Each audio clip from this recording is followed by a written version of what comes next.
आप सभी अच्छे ही होंगे। चलिए आज का टॉपिक पे चर्चा करते हैं हम लोग। आज का टॉपिक है सेंट्रल टेंडेंसी। यह जो टॉपिक है यह यूनिट का किसका यूनिट 2 का किसका टॉपिक है। यह यूनिट 2 का टॉपिक है सेंट्रल टेंडेंसी। उसमें आपको मिल जाइएगा, देख लीजिएगा आप लोग। सेंट्रल टेंडेंसी दैट मीन्स केंद्रीय प्रवृत्ति। इसके बारे में आज हम चर्चा करेंगे कि केंद्रीय प्रवृत्ति होता क्या है। क्लियर।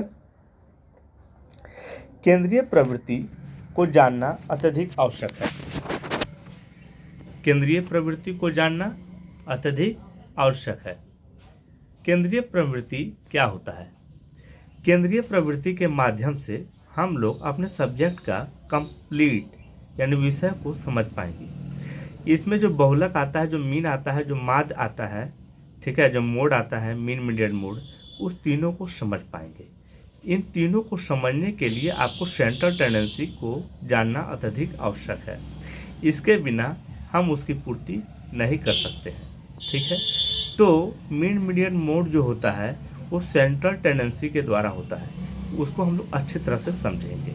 ठीक, चलिए तो देखते हैं कि उसको हम लोग कैसे समझ सकते हैं।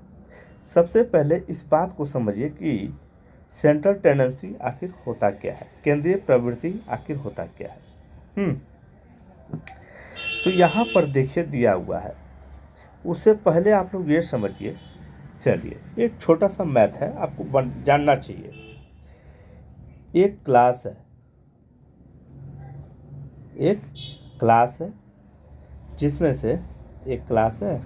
जिसमें से करीब 50 बच्चे हैं। कितने बच्चे हैं? 50 बच्चे। टीचर आए, उनसे सवाल किए।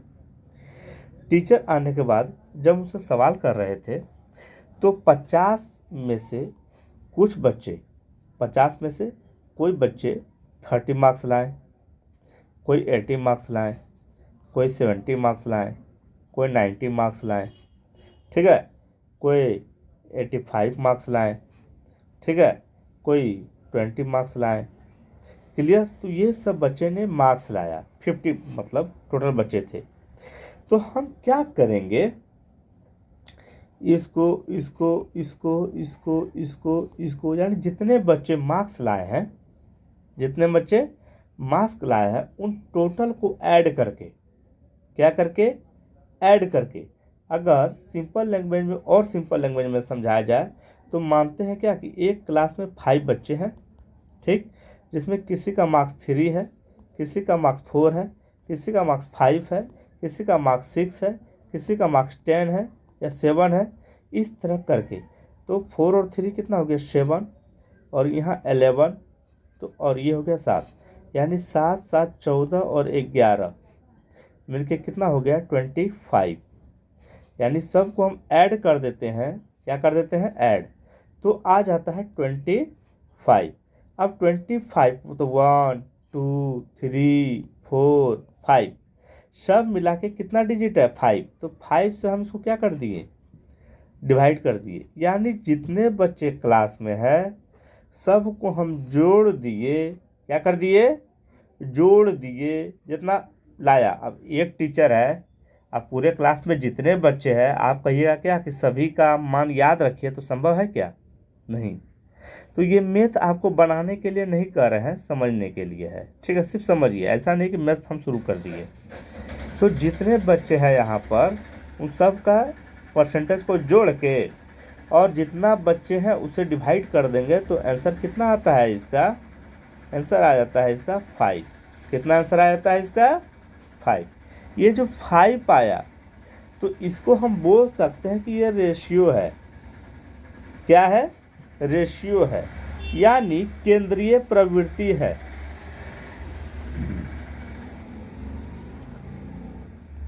यानी क्या है? केंद्रीय प्रवृत्ति। ये यानी केंद्रीय प्रवृत्ति हम बोल दें या रेशियो बोल दें या औसत बोल दें, सब बराबर है। ठीक है, यानी सब बच्चे का जितना मार्क्स आएगा उसको हम जोड़ देंगे और जितने टोटल बच्चे रहेंगे उससे अगर हम डिवाइड दे देते हैं तो जो नंबर आता है तो हम बोल सकते हैं कि क्लास में अगर 50 बच्चे हैं तो 50 बच्चे का जो औसत यानी जो रेशियो जो अभी हम निकाले थे वही हो जाएगा। क्लियर, वही इसका आंसर होगा। तो उसी को बोलेंगे सेंट्रल टेंडेंसी, दैट मीन्स केंद्रीय प्रवृत्ति। आगे बढ़ते हम लोग। अब देखिए जो केंद्रीय प्रवृत्ति जो निकल के आया, यानी यहाँ पर देखिए मतलब 100 नंबर का मार्क्स था, जिसमें से जो रेशियो निकल कर आया वो 80 आया, यानी जो केंद्रीय प्रवृत्ति जो निकल कर आया वो 80 आया। क्लियर, ये टोटल कितना का था 100 समूह, 100 समूह में से कितना सूचक प्राप्त हुआ 80। ठीक है, और यह जो प्राप्त किया हुआ है, चलिए आप क्या कीजिए, एक काम कीजिए, एक लाइन में बोलेंगे, आराम से समझिएगा। केंद्रीय प्रवृत्ति से मतलब वैसे सूचक से होता है, सूचक दैट मीन इंडेक्स।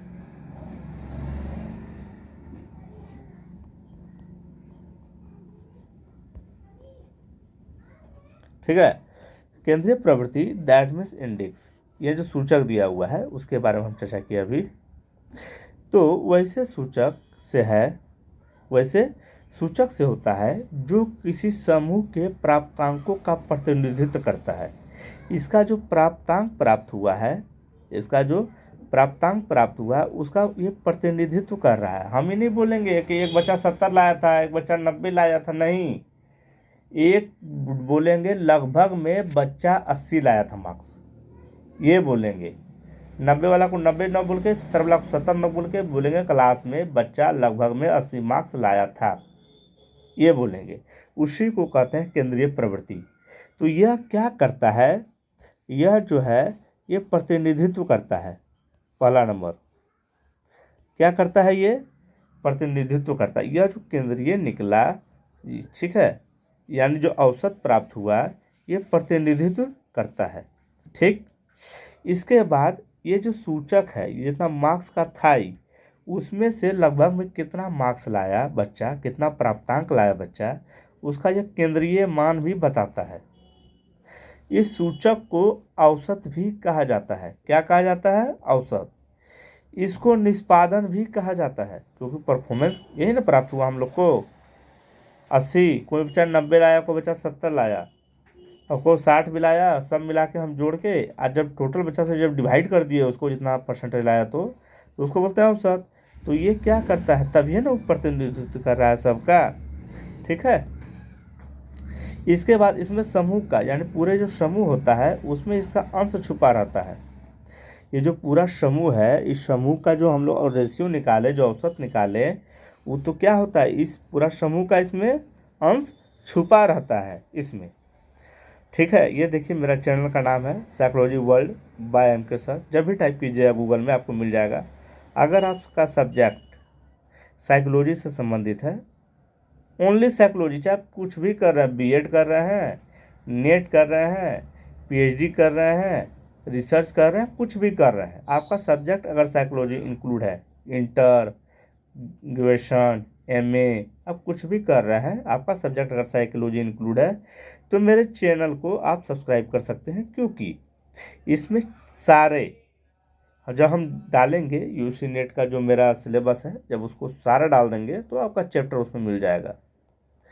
अब देखिए यहाँ पे क्या लिखा हुआ है कि केंद्रीय प्रवृत्ति किसे कहते हैं। समझिएगा बात को कि केंद्रीय प्रवृत्ति किसे कहते हैं, इसके बारे में चर्चा किया गया है। तो केंद्रीय प्रवृत्ति हमें अंकों या प्राप्तांकों के मध्य का मान बतलाता है। केंद्रीय प्रवृत्ति दैट मीन्स जितने बच्चे का मार्क्स आया है, ठीक है, तो क्या करता है वो, हमें जितने बच्चे का मार्क्स आया उस मार्क्स को हम क्या किए, जैसे आपको समझाएं ही, अभी थोड़ी बार बार क्या समझाएंगे, तो फिर से एक लाइन में बोल देते हैं कि सभी बच्चे का मार्क्स को जोड़कर जितने बच्चे का मार्क्स हम जोड़े हैं उससे डिवाइड कर देंगे। 50, जैसे 50 बच्चे ने दिया एग्ज़ाम, किसी ने 70, किसी ने 80, किसी ने 60, किसी ने 20, किसी ने 30, सबको जोड़ देंगे। हम जोड़ दिए मार्क्स को, क्लियर। अब हम क्या करेंगे, अब 50 से डिवाइड कर देंगे, क्योंकि 50 बच्चे हैं, तो जो निकल कर आंसर आएगा उसी को कहा जाता है केंद्रीय प्रवृत्ति, यानी केंद्रीय प्रवृत्ति हमें अंकों या प्राप्तांकों के मध्य का मान बतलाता है। जो प्राप्तांक प्राप्त हुआ है 100 में से प्राप्त हुआ है ना, ठीक है, 100 में से जो प्राप्तांक प्राप्त हुआ है उसके मध्य का मान बतलाता है केंद्रीय प्रवृत्ति। अब देखिए यहाँ पे केंद्रीय मान बोले या औसत मान बोले बराबर होता है, इक्वल होता है, उसमें दिक्कत नहीं है। केंद्रीय मान बोले या औसत मान बोले। चैनल का नाम तो नीचे दिया हुआ है, आपको पता है। इसके बाद केंद्रीय प्रवृत्ति जो होता है, जो माप होता है, यानी मेजर ऑफ सेंट्रल टेंडेंसी जो होता है, तो उसको 3 भागों में डिवाइड किया गया है। किसको? Measure of central tendency, that means केंद्रीय प्रवृत्ति। सेंट्रल टेंडेंसी दैट मीन्स केंद्रीय प्रवृत्ति। जैसा कि आप यहाँ देख रहे हैं, केंद्रीय प्रवृत्ति का माप जो दिया हुआ है उसको 3 भागों में, कितने भागों में? 3 भागों में उसको बांटा गया है, central measure of central tendency को, ठीक है। तो एक आप देख रहे हैं कि इसमें लिखा है माध्य, सेकंड में माध्यिका, थर्ड में बहुलक। ग्रीन वाला एंगल आप देख रहे होंगे, ठीक है। तो ग्रीन वाला एंगल में आप देख रहे हैं कि एक में है माध्य, दूसरा में है माध्यिका, तीसरा में बहुलक। माध्य को इंग्लिश में मीन कहा जाता है, माध्यिका को मीडियन कहा जाता है और मोड को बहुलक कहा जाता है। तो यही माध्य, माध्यिका और बहुलक आपको अच्छी तरह से पढ़ना है, जानना है। इस बार का एग्जाम में इससे संबंधित क्वेश्चन तो बच्चे लोग नहीं बता रहे थे, लेकिन पिछला बार पूछा गया था। तो इसको समझ कर रख लीजिए कि अगर आप अभी जैसे हिमाचल प्रदेश का सेट है, राजस्थान सेट है, तो अगर आप भरे होंगे फॉर्म, ठीक है, तो क्वेश्चन आ सकता है, क्योंकि आता है। इग्नू का जो हुआ था इस बार टेस्ट, उसमें आया था क्वेश्चन इससे।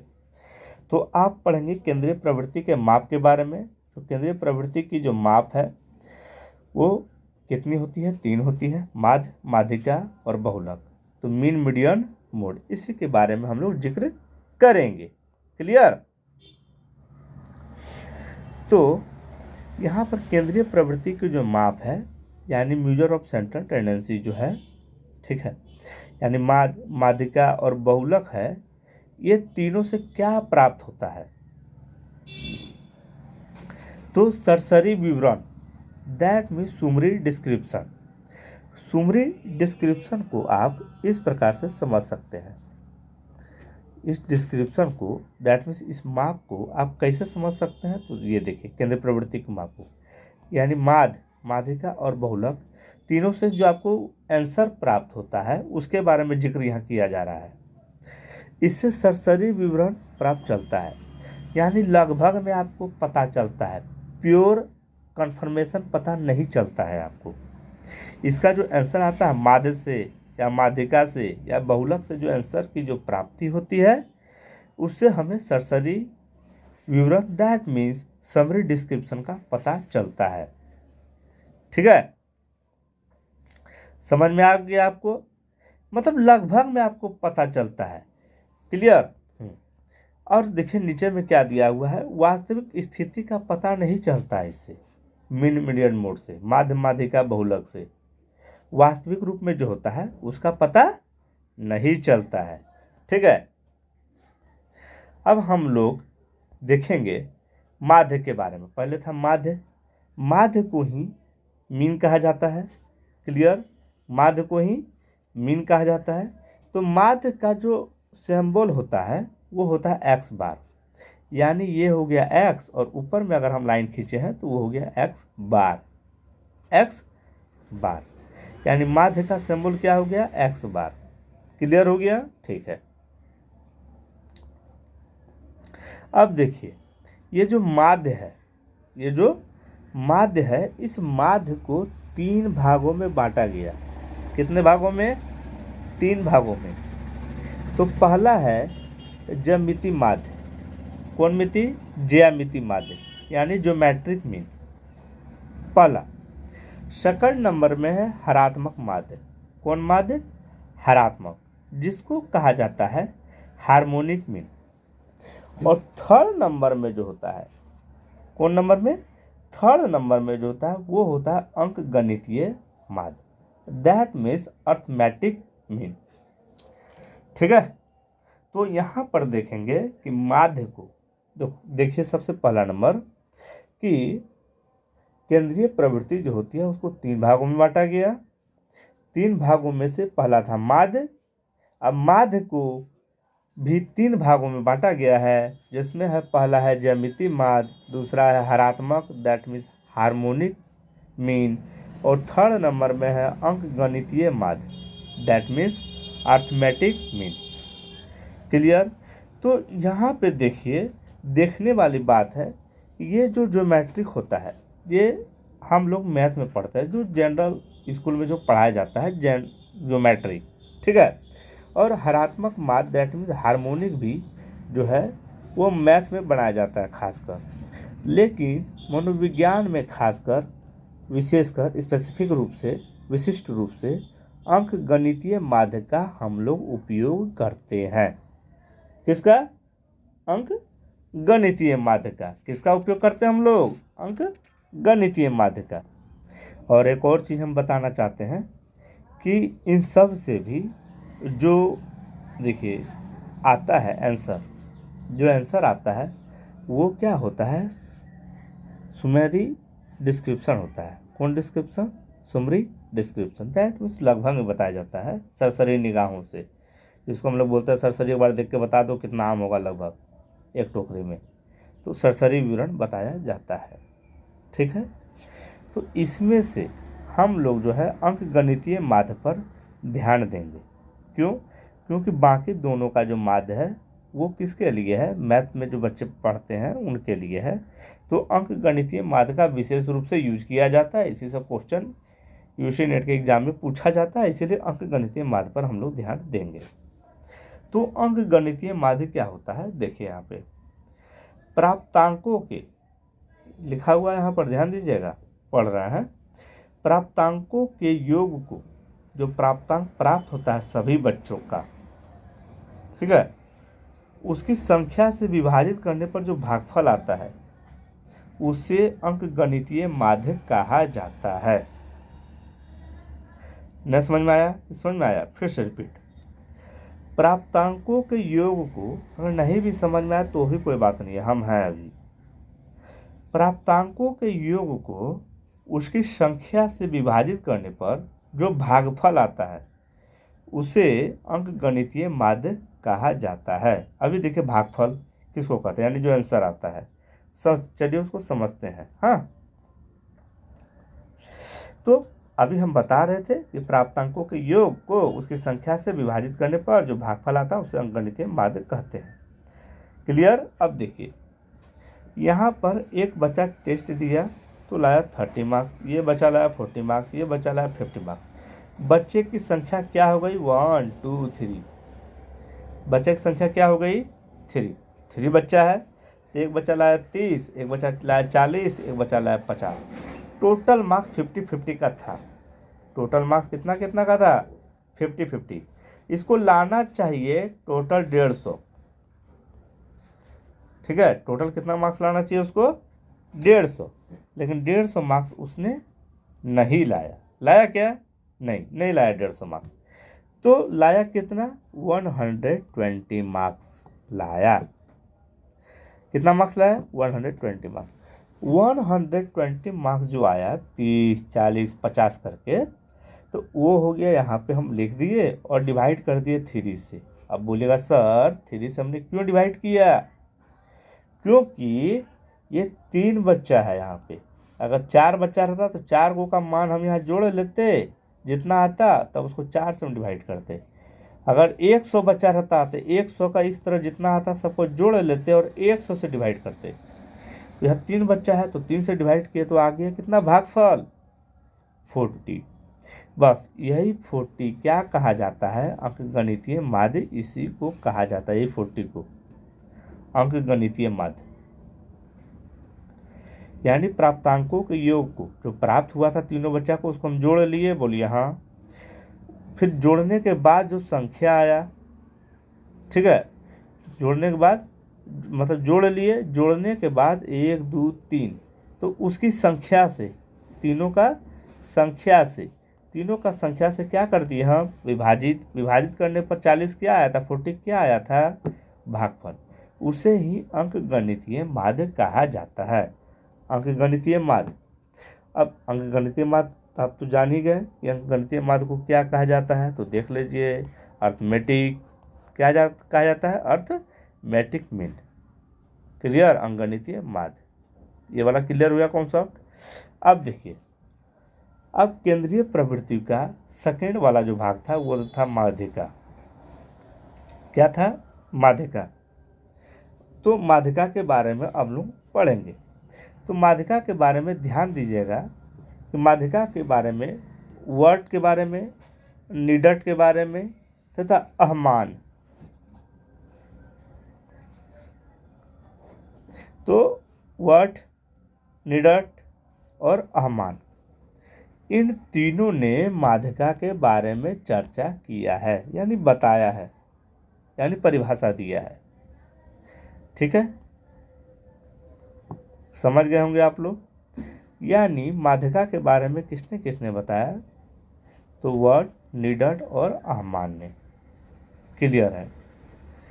यहाँ पर देखिएगा आप लोग, जो सिंबल है माध्यिका का, माध्यिका का सिंबल ये होता है MDN, यानी मीडियन। मीडियन कहाँ कहाँ से लिया गया है, तो M से, D से और N से, इसी को मिलाकर बना दिया गया मीडियन। यानी माध्यिका का जो सिंबल होता है वो क्या होता है, मीडियन। इतना आप लोग समझ गए होंगे। अब माध्यिका के बारे में पढ़ लीजिए, माध्यिका होता क्या है। ठीक है, तो माध्यिका क्या होता है, किसी वितरण का वह बिंदु है। माध्यिका क्या है, किसी वितरण का वह बिंदु है जिसके ऊपर तथा नीचे 50-50 केसेज आते हैं, 50-50, 50-50 केसेज आते हैं, 50-50। एक एग्जाम्पल ले लीजिए आप लोग। ठीक है, जैसे एक लाइन हमने खींच दिया, इस लाइन को हम इधर से लेकर मिला देंगे तो बीच में एक आ जाएगा कट का निशान।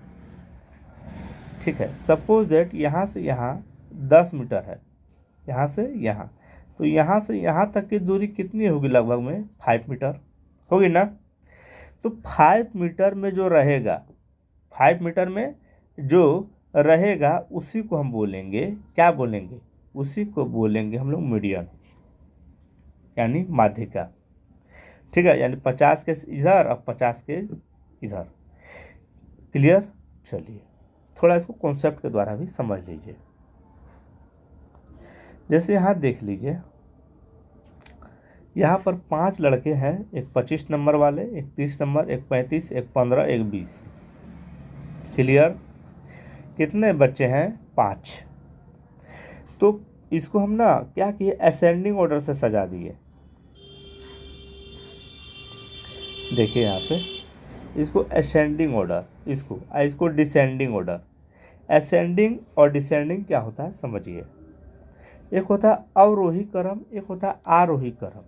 ये है आरोही। आरोही का मतलब होता है बढ़ते हुए। क्या करते हुए, बढ़ते हुए। ठीक है, यानी बढ़ते क्रम में। ई है घटते क्रम में। ठीक है, एक होता है आरोही, एक होता है अवरोही। तो ये अवरोही है, ये आरोही है।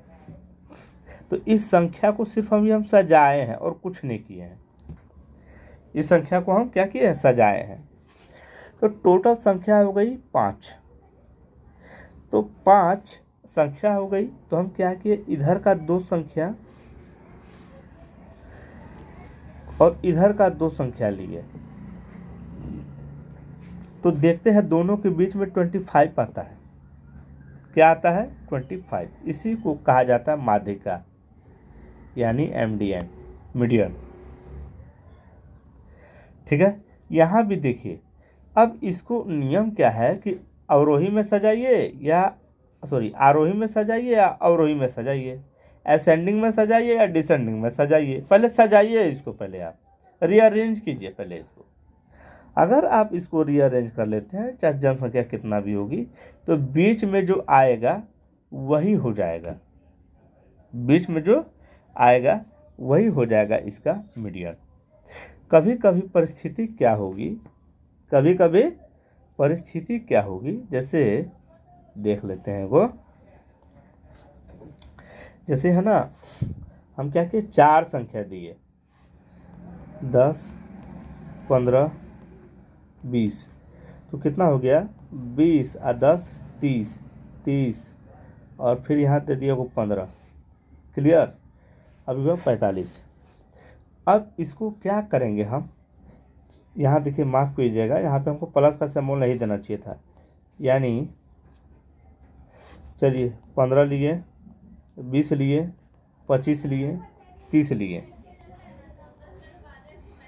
ठीक है, ले लिए हम। अब देखिए यहाँ पे, अब इसका हमको मीडियन निकालना है, तो मीडियन इसका क्या होगा, कोई बता सकता है, कोई स्टूडेंट कमेंट बॉक्स में कमेंट कर सकते हैं कि हाँ सर हम बता सकते हैं कि इसका मीडियन क्या होगा, क्योंकि यहाँ तो 4 संख्या है सर, चाहे हम हट जाता है बार बार। 15, 20, 25 और 30, इसको सजा लिए हैं, मान के चलिए आगे पीछे है ही, आगे पीछे था, हम सजा लिए हैं इसको। अब इसको हमको निकालना है बीच का, क्या निकालना है, बीच का। तो इधर भी सर एक संख्या इधर काट दिए, एक संख्या इधर काट दिए, अब तो अगर इधर भी एक काट दिए, इधर भी एक काट दिए, तो बीच में कुछ बचता नहीं है सर, तो क्या करें हम, तो हम क्या करेंगे, इस दोनों को ऐड कर देंगे, क्या कर देंगे, ऐड, तो कितना हो जाएगा 45। अब इसको हम 2 से डिवाइड कर देंगे, तो 2 2 जा 4 और 2 सत्ते 14, ठीक है, और 2 सत्ते 14, यानी 27 पॉइंट कुछ हुआ ना, ठीक है, 27 पॉइंट कुछ हुआ, तो बस। तो इसका मतलब ये जो 4 को का निकाले अभी हम इसका, इस चारों का निकल जाएगा, ये दोनों को जोड़ दिए, ये 45, लगता कुछ मिस्टेक हुआ है हमसे। अब देखिए 4 संख्या का निकालना है, ठीक है, फिर से एक बार देख लीजिए, ये 4 संख्या का हमको निकालना है, ये आगे पीछे दिया हुआ है, इसको हम रीअरेंज कर लिए, तो 15, 20, 25, 30 हुआ। इस 4 संख्या का निकालना है, तब हम क्या करेंगे, वहाँ पे तो 5 संख्या था ये वाला, तो 2 इधर हटा दिया, तो बीच वाला निकल गया, लेकिन यहाँ ऐसा नहीं कंडीशन अप्लाई है। तब हम क्या करेंगे, तब हम क्या करेंगे, इस 20 और 25 को जोड़ देंगे, तो कितना हो जाएगा 45। 45 को हम क्या करेंगे, 2 से भाग दे देंगे, तो 2 दूना 4 कट गया, इसके बाद 5 को हम डिवाइड में मिस्टेक कर दिए थे, ठीक है, तो ये 5 आ गया। अब 2 2 जा 4, एक बचा, बिंदु दिए, 2 5 जा 10, यानी 22.5, कितना 22.5 जो है आया। तो 22.5 इसका क्या निकल गया, तो 22.5 इसका मीडियन निकल गया, यानी सम संख्या में भी आपको बता दिए, यानी टोटल जैसे 1 2 3 4 5, तो 5 क्या हो गया, विषम संख्या, ठीक है, यानी ओड डिजिट, और ए को बता दिए इवन डिजिट, यानी इवन डिजिट रहे या ओड डिजिट रहे तो आप निकाल लीजिएगा। इवन डिजिट रहे तो बीच वाला आपका आंसर हो जाएगा, ठीक है, ओड डिजिट रहे तो, और इवन डिजिट रहे, ठीक है, इवन डिजिट दैट मीन्स जब इसको करेंगे तो इधर काटना अगर हुआ, अब बीच में कोई बच गया तो आंसर हो गया, और जब नहीं बचेगा तो दोनों को ऐड कर देंगे, 2 से डिवाइड कर देंगे, जो आएगा वही हो गया मीडियन आपका। चलिए बढ़ते हैं आगे हम लोग। इसके बाद अंतिम है बहुलक, दैट मीन्स मोड। केंद्रीय प्रवृत्ति को 3 भागों में जो बांटा गया था, मेन, मीडियन, मोड, उसमें से यह तीसरा है, और तीसरे का नाम क्या है, मोड। तो मोड को हम लोग पढ़ते हैं। यहाँ पर लिखा हुआ है, क्या लिखा हुआ है कि आवृत्ति वितरण में, कौन वितरण में लिखा हुआ है यहाँ पे, ठीक है, आवृत्ति वितरण में बहुलक उस वर्गांतर का मध्य बिंदु होता है जिसकी आवृत्ति सबसे अधिक होती है, जिसकी आवृत्ति सबसे अधिक होती है। फिर से एक बार, आवृत्ति वितरण में बहुलक उस वर्गांतर का मध्य बिंदु होता है। किसका मध्य बिंदु होता है? जिसकी आवृत्ति सबसे अधिक होती है। अब इसको हम लोग समझते हैं। तो सबसे पहले यहाँ पर देख लीजिए आप लोग कि यहाँ पर दिया हुआ है 12। देखिए 12 कितना दिया हुआ है, देखिए तो पहले आप लोग ध्यान दीजिए। तो 1 2 3 4 5, यानी जो 12 है वो 5 बार दिया हुआ है। क्लियर? ठीक है, क्लियर। इसके बाद हम लोग 15 देखेंगे तो 15 2 ही बार दिया हुआ है। ये देखिए, एक बार यहाँ एक बार यहाँ, जबकि 12 दिया था 5 बार, 15 दिया 2 बार, तो 5 से नीचे हो गया ख़त्म। 18 भी दिया है 2 बार, 15 के नीचे ख़त्म। फिर यहाँ पे 12 तो देख लिए हैं, ये तो कट गया है। इसका देखेंगे 21, तो 1 बार 2 बार 3 बार, ये 3 बार दिया हुआ है। 21 3 बार, 18 2 बार। तो सबसे ज़्यादा बार कौन दिया हुआ है उसको हम देखेंगे। तो सबसे ज़्यादा बार दिया है 12। सबसे ज़्यादा बार क्या दिया हुआ है? 12। यानी जो आवृत्ति वितरण में, ये जो आवृत्ति जो वितरण किया गया है उसमें उस मध्य बिंदु होता है, वर्गांतर का मध्य बिंदु होता है। यानी जो इसके बीच है जो दिया हुआ है उसके मध्य बिंदु दिया हुआ है 12, और इसकी आवृत्ति जो है, इसकी संख्या जो है सबसे अधिक है, इसकी फ्रीक्वेंसी सबसे अधिक है। किसका? 12 का। तो यहाँ पे 12 क्या आ जाएगा? यानी 12 आ गया 5 बार, यानी सबसे ज़्यादा बार इस सब में से। तो 12 क्या हो जाएगा? 12 को ही यहाँ पर बोलेंगे कि 12 बहुलक है। ठीक है, 12 क्या है? बहुलक है, यानी मोड है, यानी मोड है। तो इसको आप समझ गए होंगे। अगर आपका सब्जेक्ट साइकोलॉजी से संबंधित है तो आप मेरा चैनल को ज्वाइन कर सकते हैं, चाहे आपका कुछ भी आप स्टडी करते हैं साइकोलॉजी से संबंधित। ठीक है, चलिए मिलते हैं नेक्स्ट वीडियो में। साइकोलॉजी वर्ल्ड में आपका धन्यवाद।